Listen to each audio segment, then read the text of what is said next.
How's everyone doing? Today I'll be doing my random horror Blu-ray shelf number 7. I've actually been doing a surprisingly good job of keeping up with this month. I feel like every so often I'll say I'll try to do all of them, and then it doesn't happen. But this time I'm actually doing a good job. So, a little pat right there.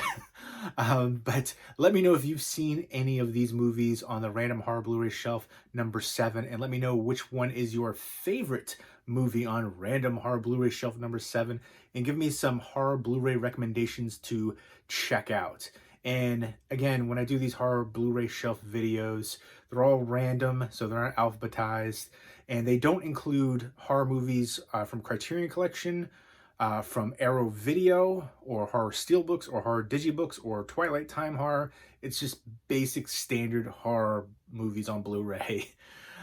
So I don't have too much more to go. This bookcase is almost done. There's 8 shelves, so after this one, there's one more, and then I got a couple shelves over here, but I also have a bunch that I have to organize on the floor and put on the shelves and take stuff off of the bookcase over here. So not quite done, but I'm so close, and so close to finally giving you a video that I promised for a long time, and that is the complete horror Blu-ray collection video. But let me know how I should do that video. Should I break it up into several parts, or just do it? Because like each one of these shelf videos, sometimes 30 minutes, 40 minutes, something like that, I can talk. I don't want to just quickly show it and just put it back in. I want to say at least something about the movie. Sometimes I'll talk a little bit more. Hopefully you guys don't mind too much, but let me know if I should break it up. Like, it could be I assume if I do a long video like that going over everything, it's going to be like 4 hours long, we're talking about close to, looking at the shelves right now, probably like at least 700 horror Blu-rays, not even including like the steelbooks and digibooks and Arrow Video and Criterion and Twilight Time. So maybe I'll do another video showing all that too, because I feel like you're missing out on some real good ones there. But I digress. Let's go ahead and get into the video. Random horror Blu-ray shelf number 7. Let's check it out. So here we go. Here is the first horror Blu-ray bookcase. And then there's more over here. There's a lot of box sets and Funko Pops and stuff like that. And then we have the other 2 shelves, which I have enough to fill like 3 more shelves. Like you can see, there's a bunch right there, in fact.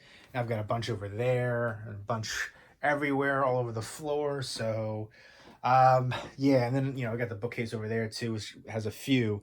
But I really love the way that looks, but I'm going to have to move them to make room. And I want to say, like, I have enough for at least 3 more. So there we go. And it's so close. It's coming soon. So if you want to see random horror Blu-ray shelf number 1, 2, 3, 4, 5, and 6, which I've already filmed, you can look that up on my channel, or just look up on YouTube random horror Blu-ray shelf number whatever, and then put in 2020, and you can find it. But all right, here we go. Here is random horror Blu-ray shelf number 7, and let's start off with Tortured. And this is from the creators of Saw, with Erica Christensen and Jesse Metcalf. I remember having a crush on Erica Christensen back in the day, and this is about a couple, and their son is a victim of a crime, and they try to take revenge on the person that did it. And it's all about the twist for this movie. I thought it was a decent movie overall, but I really liked the twist for it.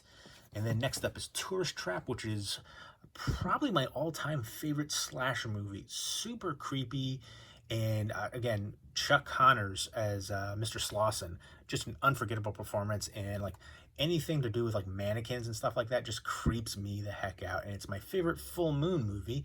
Let me know what your favorite full moon movie is. This actually just got a special like VHS collector's box set kind of release. It was like a Blu-ray, but in a like VHS packaging essentially. And I think there was like a Mr. Slauson figure in there too. Next up is the Tremors Attack Pack, and the Tremors, the first movie, is getting a 4K release. This was for the 4 movies at the time. There's been a couple more since then. I think after Tremors 2, it's a pass for me. I know a lot of people raved about the Wild West Tremors one, Tremors 4, The Legend Begins, but I thought that was terrible, nearly unwatchable. So I guess I'm in the minority in that. I do like the slipcover though, embossed packaging right there. But I love the first one. The second one is good for me too. After that, it goes downhill. The last two were probably the worst in the franchise. If you have Jamie Kennedy in there, it's desperation time. No, I'm just kidding. Next up is Suck, which is a hard rock horror comedy vampire movie. Great musical cast in here. You've got Iggy Pop, Henry Rollins, Moby, Alice Cooper. You've got Malcolm McDowell, a few other recognizable people in here, but it's cheese-tastic. Next up is Sphere, which is directed by Barry Levinson, who did a ton of great films. I directed a horror movie called The Bay, which is a found footage movie that I think is underrated. And he did Rain Man, Toys, Good Morning Vietnam, a ton of great films. I really enjoyed Sphere for sci-fi horror. Dustin Hoffman, Sharon Stone, Samuel L. Jackson. Queen Latifah's in here too. Liev Schreiber. But I dig the heck out of that one. Next up is Splinter, which I think is so friggin' underrated. I consider like one of the most underrated horror movies out there. I love this one so much. And the majority of it is set in like a convenience store, gas station kind of place. And it's all about kind of like this thing that can infect you and just turn you into like kind of like spikes and splinters essentially. And I love all the contortionist movements in there. And this guy right here from Road Trip, I'm always going to remember him from that. But I definitely enjoy this one, and I feel like nobody ever talks about it. But again, the contortionist movements in there is just awesome, and just the great atmosphere and just how creepy and tense it is. I dig it. Next up is Children of the Corn, and I was able to get this signed up by Courtney Gaines, played Malachi. Outlander, classic. Next up is Stag Night from a Ghost House Underground. I love this one. I think this one's underrated as well. Has Breckin Meyer in it and Vanessa Shaw. And it's basically about a bachelor party, and they go to this train station, they go underground, and there's a bunch of cannibals there, and they have to fight to survive. But love that one. Stakeland, which is one that I used to think was underrated, and I feel like more people know about it. I did a movie review for it on my channel like forever ago, but a really good post-apocalyptic vampire movie. Next up is Storage 24, which I really like the look to the creature in here, the alien, and there it is right there. But and then that, you know, feeling of isolation. They're in this storage unit and they can't get out. They're all trapped in there with the alien. But besides that, I really didn't like the acting, and it was kind of formulaic, and I don't know, I wanted to like it much more than I did, but I'm gonna give it a rewatch. I remember liking the look to the alien and that sense of just that isolation, some heightened tension in there, but I remember wanting more from it. Next up is Street Trash, just such a crazy balls to the wall movie. They have that Viper drink which melts people, really crazy body melt scenes in here, and awesome melt horror, and the original bum fights going on in here too. Some crazy awesome fight sequences, hyper violent, and just all the craziness, all that toilet scene right there. It's crazy. I love the special features in here too. But yeah, this one is just trashy, fitting, and violent and crazy and awesome. Next up is Strippers vs. Werewolves, which it's been a while since I've seen this one. And I remember it had Robert Englund in there and some attractive girls, but the effects weren't that great. And I do want to revisit that one, though, to see if it's worth keeping in the collection. I mean, that cover, you know, it's, you know, made me impulse buy right there. Next up is Prophecy Complete Collection with Christopher Walken, the 5-film set. I can't believe they made 5 of these. I don't think I've actually seen all 5. I think I've seen like 3 of them. And the first one's by far the best with Eric Stoltz and Christopher Walken. Christopher Walken's done a few different horror movies, you know, Prophecy, Dead Zone. Next up is The Prowler, aka Rosemary's Killer. Classic right here. I love Tom Savini's effects. This one is just phenomenal, a classic slasher, and a great release too from Blue Underground. I'm waiting for Blue Underground to do a 4K release of it. I feel like they do all these new transfers, and then like a year later, hey, guess what? Now we got the 4K too.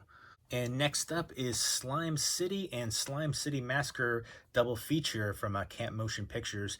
Slime City and Slime City Massacre, they're, gooey, oozy, pussy, gross, trashy stuff, like street trash. If you like that, you'll like Slime City, Slime City Massacre. Next up is Trancers 2, The Return of Jack Death, with Tim Thomerson and Helen Hunt. Look at those mom jeans right there. Megan Ward looking good too. But, good sci-fi horror. And Spring, which I think is so freaking underrated. I never hear anybody talk about this one. The kind of like fantasy romance horror. And I love the ending to this one. And very surreal and atmospheric film. I love the leads right there. Next up is Suspiria. I just ended up getting the 4K release for this as well. My friend Stephanie, Movie Chat on here, sent me this one, and then just recently gave me the 4K release too. So she hooked me up with 2 different editions of Suspiria, and I'm going to keep both because I do love the heck out of this film. One of my favorite 70s horror movies.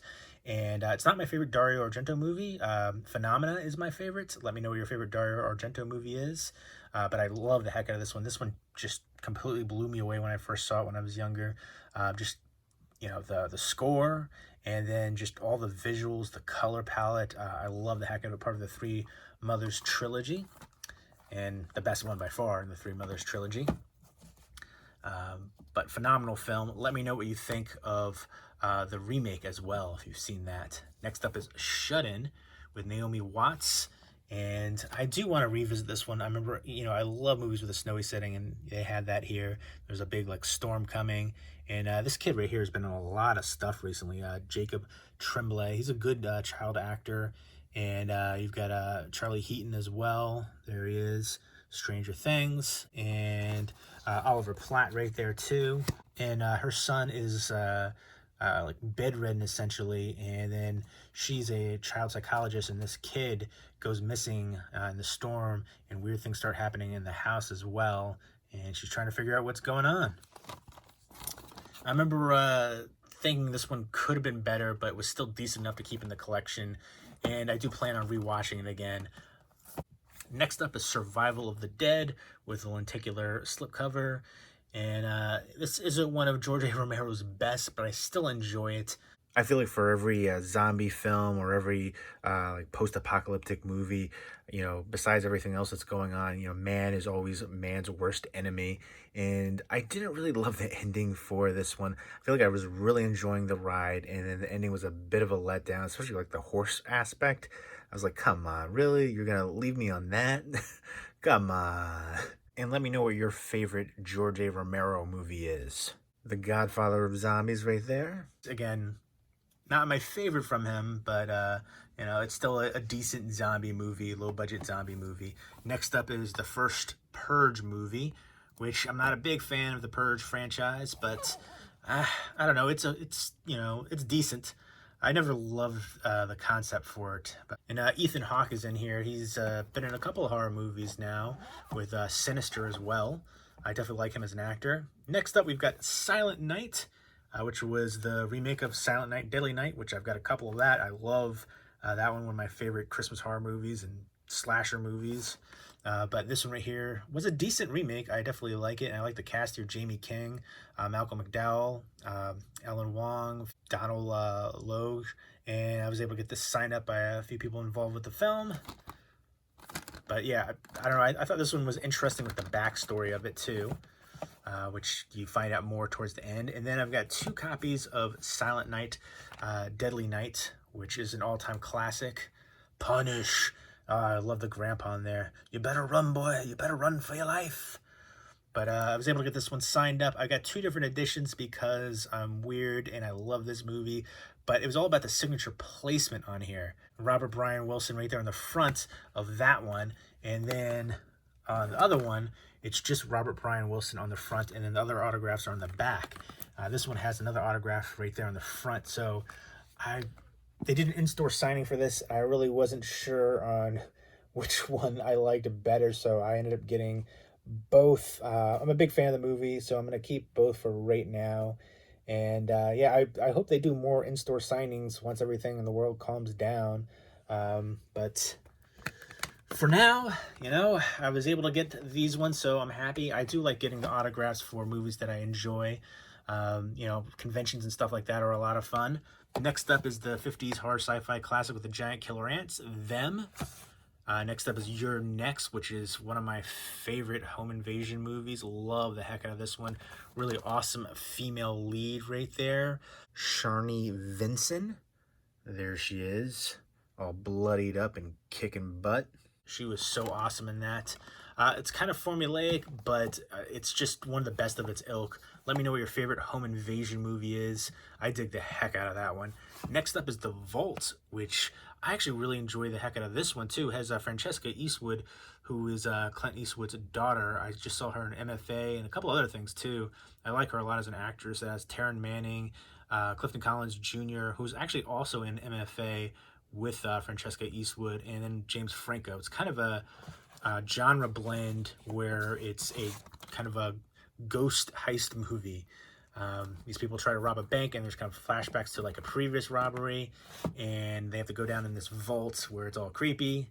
And I definitely dig that one. I remember wanting a little bit more from the ending, but overall thinking it was unique. I remember seeing it on Netflix, but you know, I got the Blu-ray for it from MVD Visual, who I feel like they kind of go under the radar with some of their releases. They just released The Taking of Deborah Logan, which is one of the creepiest horror movies ever for me. Love the heck out of that one. I think The Vault is underrated. Knock Knock, which I don't remember really particularly enjoying this one, but I really like Ana de Armas. And then Keanu Reeves. I'm not a huge fan of him acting-wise, but yeah, and then Eli Roth. I do like Eli Roth a lot. This is my least favorite thing from Eli Roth. Let me know what your favorite Eli Roth movie is. I like Green Inferno. And then there's other movies where, you know, he's producer, the actor, stuff like that too. Aftershock is one that I really love. Just brutal, nasty, mean-spirited. I dig the heck out of it. I think he did a good job acting-wise in that movie too. But Knock Knock, I remember hating the ending for it. And even, you know, a lot of other parts I didn't really love. But I do want to give it another watch. There were certain things that I liked, and then I remember just overall thinking I wanted more from, especially the ending. But still, I like Eli Roth, and it's time for a rewatch on that one coming up soon. Next up is Tiger House, which I really love. Kaya Scodelario, who's been in a few different things. She was in the last Pirates of the Caribbean movie, and she was also in Crawl recently, which that was not a movie I enjoyed. You have to suspend disbelief so much in that one.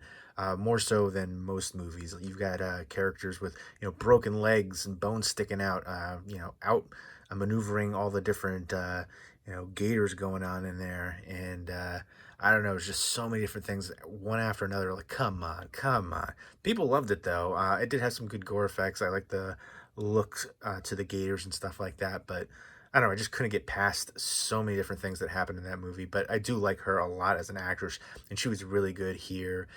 Some great action sequences in here, and just all the different acrobatics and things that she was doing.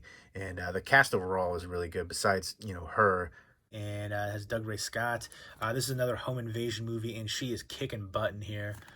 Definitely a fan of her. Legion, which is a really good religious horror movie. I love the cast in here too. Dennis Quaid, Charles S. Dutton, Tyrese, Lucas Black, Paul Bettany, Kate Walsh. So anything, Kevin Durand as well. But yeah, that old woman right there, super freaking creepy. I dig this one. A lot of people hate on this one, but I love it. Next up is Mind Warp and Brain Scan double feature. Brain Scan, I love that one. Trickster with Edward Furlong. And Mind Warp has Bruce Campbell and Angus Scrimm in it. And kind of a futuristic, post-apocalyptic kind of movie. Mama. And this, to me, I got to revisit this one too. I remember liking it, but thinking it didn't quite live up to the hype. And this is from Andy Machete, who did It Chapter 1 and 2. He did this movie and then jumped immediately to It Chapter 1 and 2. Which to me, I remember watching those ones and thinking, like, if I was a kid watching It Chapter 1 and 2, I'd be crapping my pants. The original It miniseries, I didn't think it was that scary. I think it had better storytelling. I like Tim Curry as Pennywise. But Bill Skarsgård's Pennywise was just creep-tastic and scary, just frightening. Both the new It movies, Chapter 1 and 2, were just, way more violent, gory, and actually scary. And I just couldn't imagine watching them as a kid. Next up, though, is Awakening, which is a British, like, ghost haunting kind of movie at a school. And next up is Return of the Living Dead 3 from Vestron Video Collector's Series. I always loved this one as a kid. In fact, I love the first 3 Return of the Living Dead movies. And really nice release as well for this one. I hope they release more. I know they just released Shivers and Little Monsters, so I hope they keep going with that. And I really loved Mindy Clark in here. She is so stunning. Some good gore effects, some creepy scenes. Next up is Chud 2, also from the Vestron Video Collector Series. Spine 4 and 5 right there. I don't love all the movies in this one, like Parents I wasn't a fan of. There was another one that I wasn't a big fan of either, Gothic. So I'm not going to keep all of them. I know some people collect them all, but if I'm not a fan of the movie and I'm not going to rewatch it, there's no reason to keep it. Like, there's some movies in here I wasn't a huge fan of. Knock Knock, but I remember thinking, like, I'm going to keep it in here. It has some value, and I did like certain aspects of it, and I'm going to give it a rewatch. Maybe I'll appreciate it more, maybe I won't. But then there's other movies where I just think, like, I never want to see that again. But Chud 2, Bud the Chud was awesome and hilarious. Great horror comedy. I love the first Chud movie. The second one is just a lot more, I think, comedic elements and just a lot of fun in general. Phase 4, sci-fi, horror, more on the sci-fi level than the horror per se, but it's intelligent, basically kind of giving you a glimpse into this small desert town, and where these ants are kind of like wrecking havoc, and they can kind of essentially destroy people and humanity if they want. And I thought this was kind of interesting too. Saul Bass, who's the graphic designer for some of movies' most iconic posters. Vertigo, The Man with the Golden Arm, The Shining, credit sequences for Psycho, North by Northwest. It's his directing debut right here, and with Phase 4. And this is an Olive Films release. Next up is Nightmares, a really good 80s horror anthology movie. I love this one as a kid. The Emilio Estevez video game segment was my favorite. If you've seen this one, let me know what your favorite segment is. And let me know what your favorite horror anthology movie is besides Creepshow 1 and 2. I feel like that's everybody's favorite. Next up is Pulse, which I love this friggin' movie from Dimension Extreme. I thought this was super creepy, and I do like the original Japanese version as well. I feel like that one is more existential dread and just atmospheric, but this one is actually like scary to me. And I thought it had good visuals. I like the cast in here, and I remember just thinking this one was creepy and awesome. Kristen Bell, a few of the recognizable people, but I thought this was a really good remake. A lot of people hated it. A lot of people just blindly hate American remakes, and I think that's kind of unfair. Sometimes, they may be unnecessary, but sometimes they add more to it, and, it works out a little bit better. For me, I think Pulse was super creeptastic, and I dig it. Next up is Species. This was the old MGM 20th Century Fox release right here. And I know they did a Scream Factory Collector's Edition of it. And I remember always enjoying the heck out of this one. I think I'm actually going to pick this one up on the Scream Factory release for the special features and transfer. But yeah, this one, I like the cast. Michael Madsen, Alfred Molina, Forrest Whitaker, Marg Helgenberger. But Natasha Henstridge just killed it. Kind of like a alien hybrid. And she was so awesome and sexy in there. And some good creepy moments. Next up is Priest, unrated with Paul Bettany, and you also have Carl Urban, Cam Giganet, and Maggie Q. Kind of, I don't know, it feels like it's kind of in that same realm of like Resident Evil and those kind of ones, the effects and stuff like this one. I remember not loving it, kind of horror action, vampire movie. But again, the effects and then some of the action sequences were a little much. But I'm going to give that one a rewatch too. I remember there were certain aspects I did enjoy about it. It had some good, tension in it. The Right with Anthony Hopkins, really good exorcism possession movie. I feel like that one's kind of underrated. Next up is Psycho Circus triple feature, The Brotherhood of Satan, Torture Garden, and The Creeping Flesh from Mill Creek. Mill Creek actually has some really good horror films, and I do like what they do for their budget buys. Essentially, great price points. I feel like a lot of times some of the releases, like if it was another studio releasing them, it would be 3 times the amount. And I do like when they do the retro VHS slipcovers too. And here are a couple more Mill Creek releases: Hammer Film double feature, Never Take Candy from a Stranger, and Scream of Fear. And then we have Maniac and Die Die My Darling.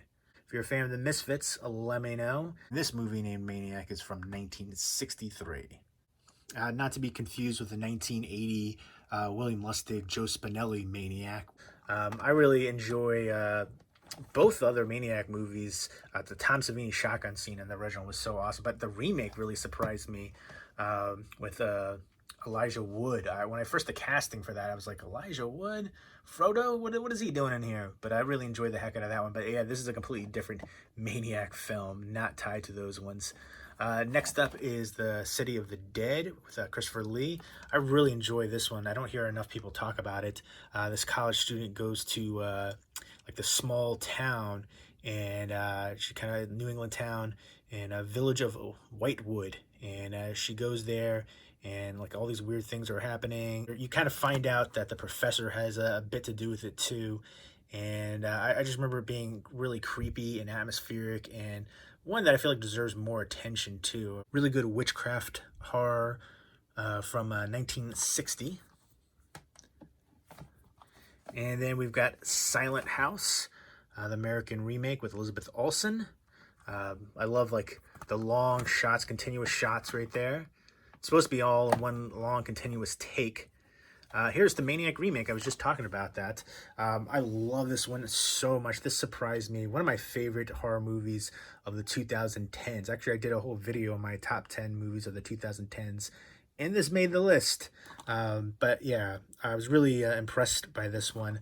Just the visuals, the gore effects, the psychological horror as well. A great mixture. And Elijah Wood was excellent. I didn't think he was initially going to do well in it. When I heard the casting, I scoffed, but so good in there. And I love all the actresses in here too. They were all really good in those roles. Definitely an excellent horror remake. One of my favorite horror remakes now, I think. Probably my top 10, I'd say. Let me know what your favorite horror remake is. Next up is Quarantine, which is the American remake of Wreck. A lot of people crap on this one, but it's essentially a shot-for-shot remake. The only real difference is I actually think there was better acting in Quarantine from the lead actress, but the ending is much creepier for Wreck. This is Jennifer Carpenter in here. Yeah, I don't know. I feel like it was unnecessary, but, it's not terrible. People just crap on that one, but I think the lead actress, Jennifer Carpenter, did a much better job in the lead role. And but I will say the Wreck was a much creepier ending, and I love the Wreck series. Wreck 2 is my favorite of that. Next up is Night of the Creeps. I know there was a recent Scream Factory Collector's Edition Blu-ray release for this. I do want to pick that up because I do enjoy the heck out of this one. Reminds me a lot of like a Slither. Definitely, Slither is a lot of fun for me. Great horror, sci-fi comedy movie, but this one also has those kind of elements in there. And Tom Atkins, Thrill Me, so awesome. And this is directed by Fred Decker, who also directed Monster Squad. 2 great films that I grew up watching. This one to me was, a little bit bloodier and crazier and gorier. Like, look at the little alien creature from the beginning. How awesome is that guy?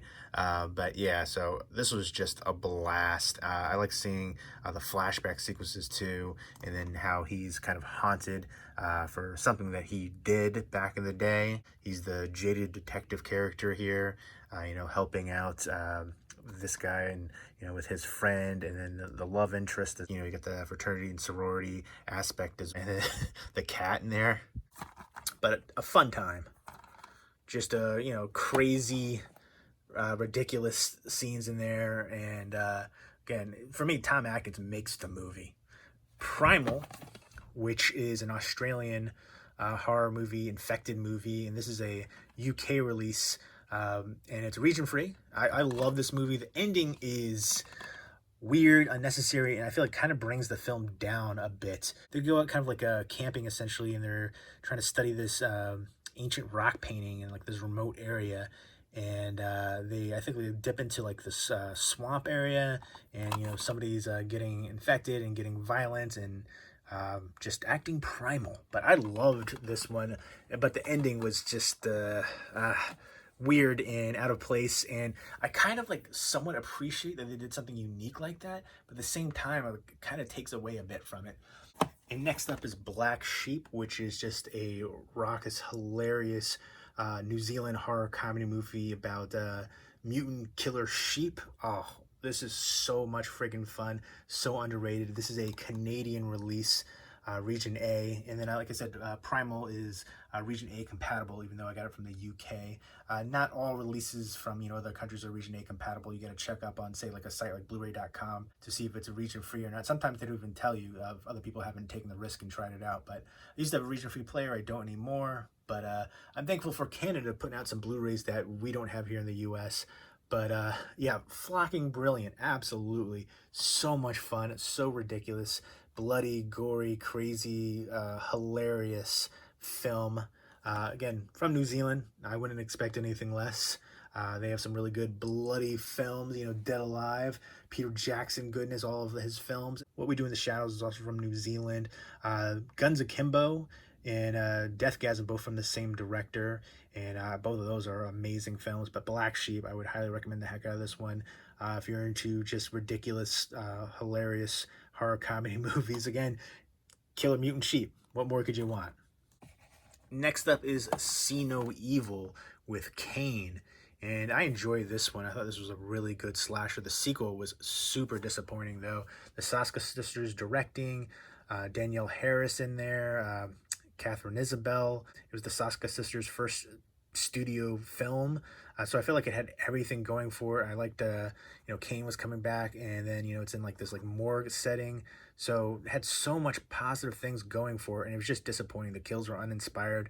Nothing really stood out for it except for, the cast, essentially. And the setting was decent, but it could have been so much better. But I really enjoyed the heck out of See No Evil right there. Kane was awesome. Kane should be in more. There should be some more sequels for that, too.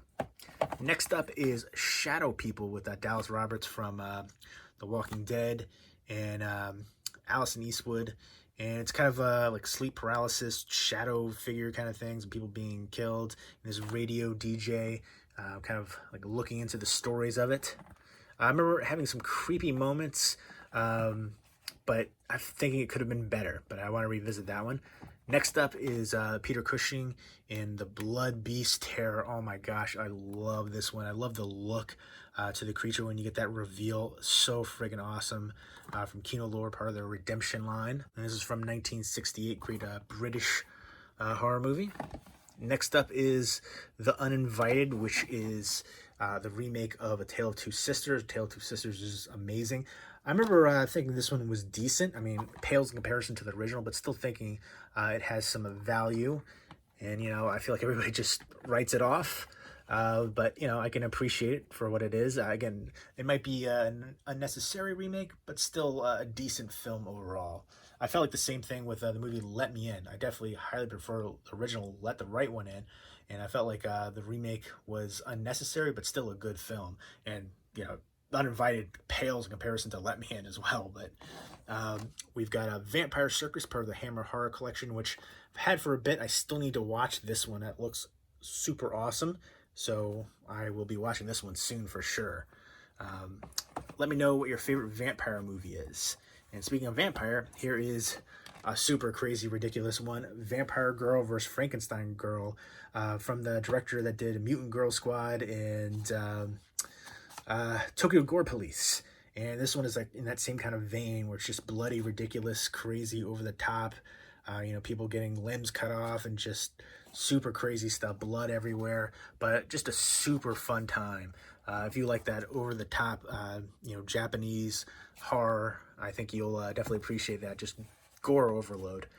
And next up is Jennifer's Body with Megan Fox and Amanda Seyfried. And this one was a lot of fun. I remember people put this movie down initially, but I think it was a blast. This has the theatrical and unrated version of the film. I know there's a steelbook version out there. I love the artwork, but I'm not sure if it's Region 8 compatible. I know there is like another edition of like a faceplate, which I would like to get that.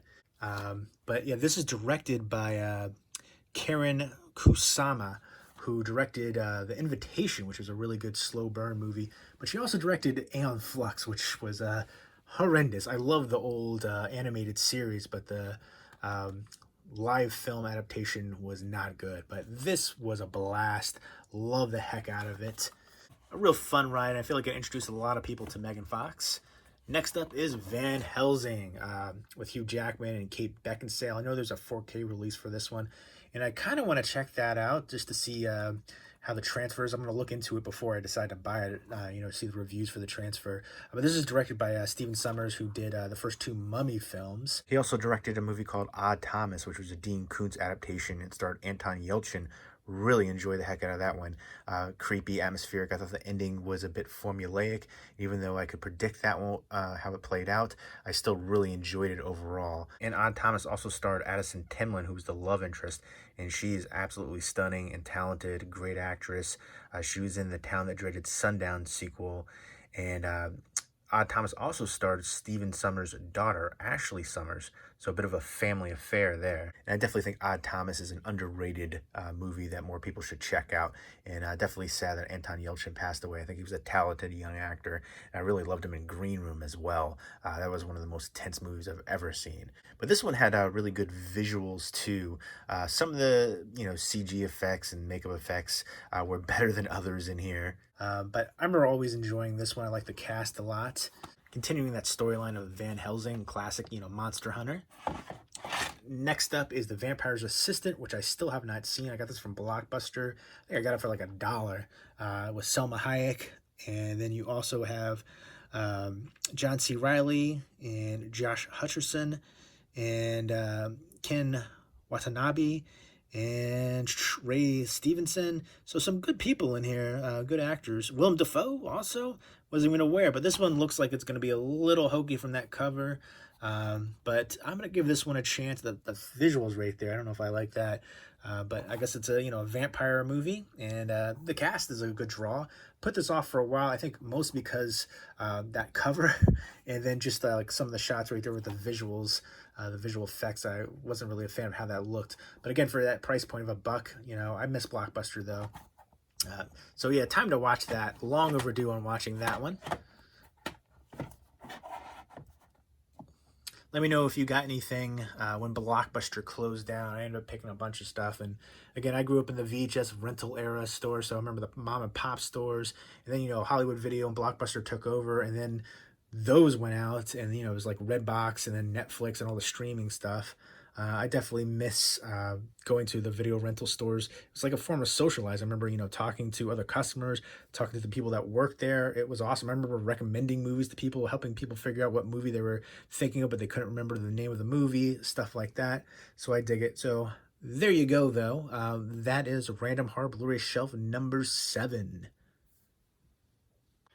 So there we go. There is Random Horror Blu-ray Shelf number 7. Let me know if you've seen the movies on Random Horror Blu-ray Shelf number 7. And let me know what your favorite movie is on Random Horror Blu-ray Shelf number 7. And if you have any horror Blu-ray recommendations for me to check out and pick up, leaving those comments down below. And look forward to the rest of the Random Horror Blu-ray Shelf videos coming soon. Hope everybody's doing well. Take care.